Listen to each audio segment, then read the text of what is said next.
Welcome to Max higher level in Tamil. இந்த வீடியோவில் polytechnic TRP சிலபஸில் இருக்கிற ஃப்ளூயிட் டைனமிக்ஸ் பற்றி தான் பார்க்க போகிறோம். என்னென்ன டாபிக்ஸ் பார்க்கலான்னா 4 டாபிக்ஸ் இதில் பார்க்கலாம் இந்த வீடியோவில். First topic Pascal law, second one hydrostatic law, third topic pressure at a point in a fluid, fourth one boundary conditions of 2 immiscible fluids. இதில் ஃபஸ்ட்டு இந்த பாஸ்கல் லா ஹைட்ரோஸ்டாட்டிக் லா வந்து நம்ம சிலபஸில் அந்த ஹெட்டிங் தரல. எனிவே நம்ம தெரிஞ்சால் தான் இந்த ஃப்ளூயிட் டைனமிக்ஸ் ஃபர்தராக கண்டினியூ பண்ண ஈஸியாக இருக்கும். ஸோ அது ரெண்டுமே வந்து இந்த வீடியோலையும் தந்திருக்கேன். பாஸ்கல் லா ஃபஸ்ட்டு பார்க்கலாம். ஸ்டேட்மெண்ட் என்னென்னா, intensity of fluid at any point in a stationary fluid is same in all directions. ஒரு ஸ்டேஷ்னரி ஃப்ளூயிட் வந்து ஃபஸ்ட்டு கன்சிடர் பண்ணிக்கிறோம். ஸ்டேஷ்னரினா எந்த மூமெண்ட்டும் இல்லாத அப்படியே ஸ்டாண்டர்டாக நகராமல் இருக்கிற ஒரு ஃப்ளூயிட் கன்சிடர் பண்ணுறோம். அதில் ஒரு பாயிண்ட்டு பீன் ஒரு பாயிண்ட்டு கன்சிடர் பண்ணோம்னா அந்த பாயிண்ட்டை பொறுத்த வரைக்கும் அது மேலே யூஸ் பண்ணுற ஃபோர்ஸ் வந்து எல்லா டைரெக்ஷன்ஸ்லேயும் ஈக்குவலாக இருக்கும். அதுதான் இந்த ஸ்டேட்மெண்ட். இன்டென்சிட்டினா அது மேலே வந்து நம்ம ஃபோர்ஸ் பண்ணுற ஃபோர்ஸு ஆர் வெலாசிட்டி எல்லாமே தான். Intensity of fluid at any point in the stationary fluid. Stationary ஃப்ளூயிடில் ஒரு பாயிண்ட், ஏதாவது ஒரு பாயிண்ட் எடுத்துக்கிறோம். அந்த பாயிண்ட்டில் எப்படி இருக்கும்னா அந்த இன்டென்சிட்டி எல்லாமே சேமாக இருக்கும் in all directions. X direction, Y direction, Z direction. Next இதில் ஒரு 2 நோட் இருக்குது. First one, if fluid is stationary, pressure varies only with respect to its depth. ஸ்டேஷ்னரியாக ஃப்ளூயிட் வந்து எந்த மூமெண்ட்டும் இல்லாமல் கான்ஸ்டண்ட்டாக அப்படியே நின்றுட்டு இருக்க மாதிரி இருந்துச்சுன்னா ப்ரெஷர் வந்து அந்த டெப்த்தை பொறுத்து தான் வந்து வேரி ஆகும். அதிகரிக்கிறது குறையிறதுலாம் அந்த டெப்த்தை பொறுத்து தான். அதே வந்து ஃப்ளூயிட் இன் மோஷன், அது செகண்ட் பாயிண்டில் தந்திருக்கேன். ஃப்ளூயிட் இன் மோஷனாக இருந்தால் pressure may also vary in horizontal direction. Horizontal டைரெக்ஷனை பேஸ் பண்ணியும் ப்ரெஷர் வந்து வேரி ஆகலாம். நெக்ஸ்ட் ஒரு பாயிண்ட், டெப்த் அதிகமானால் ப்ரெஷர் அதிகரிக்கும். டெப்த்து வந்து கீழே போக போக ப்ரெஷர் வந்து இன்க்ரீஸ் ஆகும்னு சொல்கிறாங்க. அதுக்கு தான் இந்த டயக்ராம் பாருங்கள். ஒரு பைப்பில் வந்து ஒரு ஃப்ளூயிட் இருக்குதுன்னு வச்சுக்கோங்க. இது வந்து மேலே இருக்கிறது ஏ லேயர், பி லேயர், சி லேயர்னு வச்சுக்கலாம். இப்போ வந்து ஏ லேயருக்கு இருக்கிற ப்ரெஷர் வந்து பியை கம்பேர் பண்ணுறப்ப கம்மியாக தான் இருக்கும். ஏன்னா பிக்கு வந்து ஏவோட ப்ரெஷரும் மேலே போட்டு அழுத்துற மாதிரி இருக்குது பாருங்கள். ஸோ பிக்கு வந்து மேலேருந்து ஒரு ப்ரெஷரும் கிடைக்குது, சாதாரணமாக ஒரு ப்ரெஷரும் இருக்குது. ஸோ நீங்கள் கம்பேர் பண்ணிங்கன்னா டெப்த்து கீழே போக போக ப்ரெஷர் வந்து இன்க்ரீஸ் ஆகும். ஹைட்ரோஸ்டாட்டிக் லா பார்க்கலாம். Rate of increase of pressure in vertically downward direction is equal to the specific weight of fluid at that point.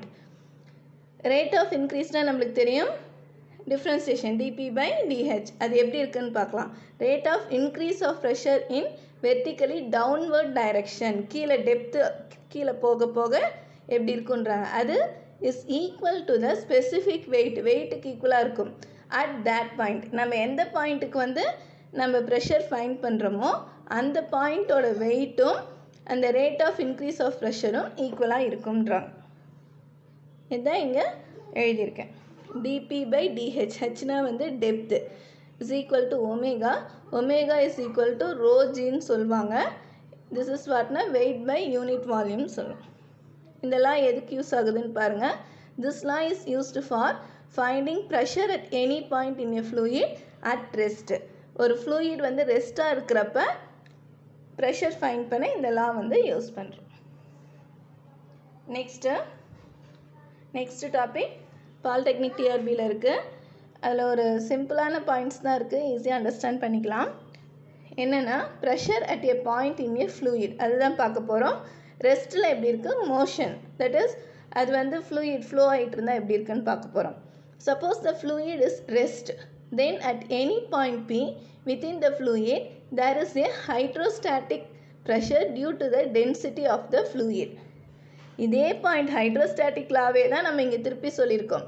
ஒரு ஃப்ளூயிட் வந்து ரெஸ்ட்டாக இருக்குது, அப்போ அந்த ஃப்ளூயிடில் ஏதோ ஒரு பாயிண்ட் P கன்சிடர் பண்ணுறோம். அங்கே எப்படி இருக்கும், ஹைட்ரோஸ்டாட்டிக் ப்ரெஷர் எப்படி இருக்கும்னா அதோட டென்சிட்டிக்கு ப்ரொபோஷ்னலாக இருக்கிற மாதிரி இருக்கும். within the fluid there is a hydrostalic pressure due to the density. due to இல்லைன்னா proportional, இது இன்க்ரீஸ் ஆகிறப்ப இது டிக்ரீஸ் ஆகும் அந்த மாதிரி ஆஃப் த fluid. ஸோ இதுதான் வந்து ஃபர்ஸ்ட் பாயிண்ட்.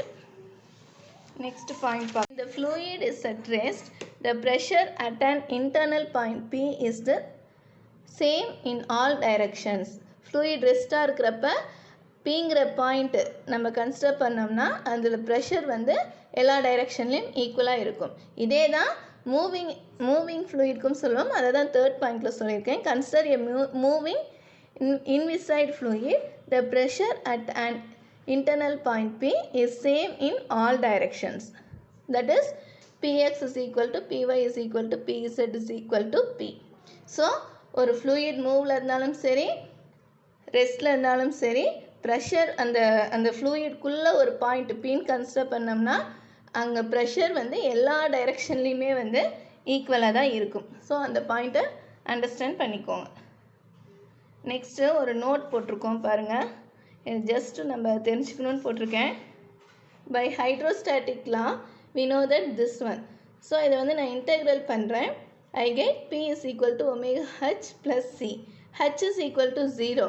தட் இஸ் டெப்த்தே இல்லை அப்படிங்கிறப்ப எப்படி இருக்கும்னா P is equal to P ATM. ஏடிஎம்னா அட்மாஸ்பியர். ப்ரெஷர் வந்து அட்மாஸ்பியர் ப்ரெஷருக்கு ஈக்குவலாக இருக்கும். டெப்த்தே இல்லைன்னா ஏதாவது ஒரு வெளியில் தட் இஸ் ஃப்ளூயிட்க்கு இல்லைல்ல வெளியே அட்மாஸ்பியருக்கு வந்துடுறோம் அப்படின்னா ப்ரெஷர் வந்து அட்மாஸ்பியர் ப்ரெஷருக்கு ஈக்குவலாக இருக்கும். இதை எடுத்துகிட்டு போய் இந்த ஃபர்ஸ்ட் ஈக்குவேஷனில் சப்ஸ்டியூட் பண்ணுறோம். நெக்ஸ்ட் அந்த ஒமேகா வேல்யூவும் சப்ஸ்டியூட் பண்ணால் we get this one. So இந்த ஸ்டேட்மெண்ட் ஞாபகம் வச்சுக்கோங்க. P is equal to rho GH plus P atmosphere. இதுலேயே இன்னொன்று வந்து கேஜ் ப்ரெஷர்னு ஒன்று சொல்லுவாங்க. அதை பற்றி நான் ஒரு பாயிண்ட் தந்திருக்கேன். கேஜ் ப்ரெஷர்னு என்னென்னா அட்மாஸ்பியர் ப்ரெஷருக்கு மேலே எவ்வளோ ப்ரெஷர் இருக்குமோ அதுதான் வந்து கேஜ் ப்ரெஷர்னுவாங்க. இது வந்து மோஸ்ட்லி ஃபிசிக்கல் ரிலேட்டிவாக தான் இருக்கும். லேப்லலாம் வந்து நம்ம ப்ரெஷர்லாம் கன்சிடர் பண்ணுவாங்க, ஃபைன் பண்ணுவாங்க. அப்போ வந்து இந்த கேஜ் ப்ரெஷர்னு ஒரு வேர்ட் யூஸ் பண்ணுவாங்க. ஸோ அதோட எக்ஸ்பென்ஷன் மட்டும் நம்ம தெரிஞ்சுக்கலாம். அட்மாஸ்பியர் ப்ரெஷருக்கு மேலே எவ்வளோ ப்ரெஷர் இருக்கோ அதை தான் வந்து இந்த கேஜ் ப்ரெஷர்னுவாங்க. இந்த ஈக்குவேஷனில் அட்மாஸ்பியர் ப்ரெஷரை விட்டுட்டோன்னா நம்மளுக்கு ரோ GH தான் இருக்குது. ஸோ அதுதான் வந்து கேஜ் ப்ரெஷர். இந்த வீடியோவில் last topic conditions at a boundary of two inviscid immiscible fluid. Invisible ஃப்ளூயிட்னா கண்ணுக்கு தெரியாத ஒரு ஃப்ளூயிட், கண்ணுக்கு தெரியாத திரவத்தை தான் வந்து இன்விசைட் இம்மிசிபிள் ஃப்ளூயிட்னுவோம். ஸோ அந்த பவுண்ட்ரியோட கண்டிஷன்ஸ் என்னன்னு பார்க்க போகிறோம். Let two fluids separated by a plane boundary, their velocities at P on the boundary being Q1 and Q2. So இந்த லைன் ஒன்று போட்டிருக்கோம் பாருங்கள். இதுதான் வந்து பிளெயின் பவுண்ட்ரின்னு வச்சுக்கலாம்.